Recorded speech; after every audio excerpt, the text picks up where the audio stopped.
Hello मुलांनो, बाल राष्ट्रचेतना चॅनलमध्ये तुमचं स्वागत. आज आपण जाणून घेणार आहोत देवी दुर्गेचं दुसरं रूप, ते म्हणजे माँ ब्रह्मचारिणी. बरं, मला सांगा, शिवभगवानची अर्धांगिनी म्हणजे पत्नी कोण? हो, अगदी बरोबर, माँ पार्वती. पण तुम्हाला माहिती आहे काय, पार्वती आणि शिवजींच्या लग्नामागे एक खूप सुंदर गोष्ट आहे. चला तर ती गोष्ट ऐकायची काय? तर पार्वतीला एक खूप मोठं स्वप्न होतं. माहिती आहे, तिला लग्न करायचं होतं शंकरजींशी. पण शंकर भगवान तर बर्फाच्या पर्वतावर बसून ध्यान करायचे. ना सुखसोयी, फक्त शांत, गंभीर, ध्यानमग्न महादेव.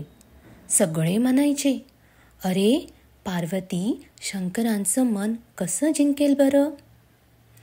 पण पार्वती मातेने हार नाही मानली. तिने ठरवलं, मी साधना करेल, रोज शंकरजींचा जप करेल, मी योगिनी बनेन.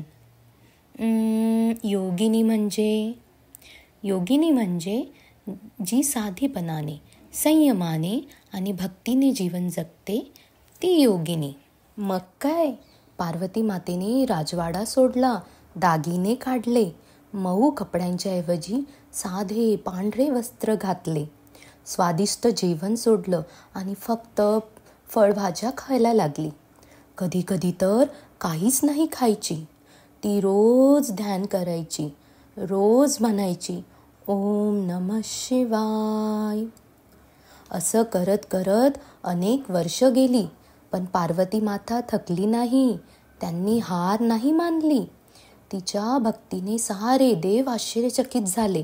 ते म्हणाले, वाह, ही आता फक्त राजकन्या नाही, ही आहे ब्रह्मचारिणी देवी, भक्ती, संयम आणि धैर्याची मूर्ती. आणि शेवटी शंकरजींनी डोळे उघडले. त्यांनी पार्वती मातेकडे बघितलं आणि हसून म्हणाले, पार्वती, तुझं खरं सामर्थ्य शस्त्रांमध्ये नाही, तर तुझ्या संयमात, तुझ्या भक्तीत आहे. अशा प्रकारे पार्वती माँ झाली माँ ब्रह्मचारिणी. बरं, ह्या गोष्टीतनं आपल्याला काय शिकायला मिळतं बरं?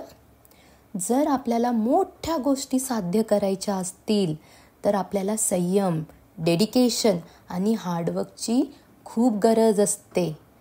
चला, बाय.